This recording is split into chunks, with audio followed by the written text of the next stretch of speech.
आध्यात्मिक चेतनार प्रचार प्रसार निमंते मंदिर छाड़ी 13 दिनिया यात्रा बाहरी गंजाम जिला पोलसर अंचल देवी रुमागड़ गांव मां दंडकाली दल धूलीदंड पाणीदंड भली 16 दंड सांगकु पौराणिक और सामाजिक नाटक माध्यम श्रद्धालु को बांधि रखा चलाई उद्यम।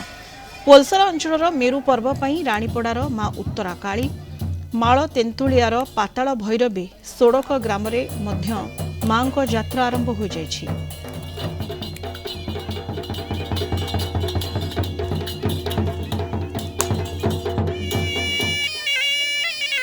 ए दंड यात्रा हूँ परंपरा अच्छी ए ऐतिह्य दंड यात्रा ए दंड यात्रा प्राय 10-15 खंड गाँ लोक आम गाँ पाखापाखि लोक ये पालुं माँ को मानुंट आपण मैंने पचारत आख पाखे आम ये 200 दंडुआरू 13 भुक्तियारू अधिक अच्छा।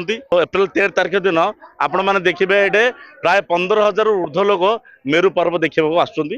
पुरातन दंड यात्रा ऐतिह्य दंड यात्रा यहाँ केवे भी बंद हेनी।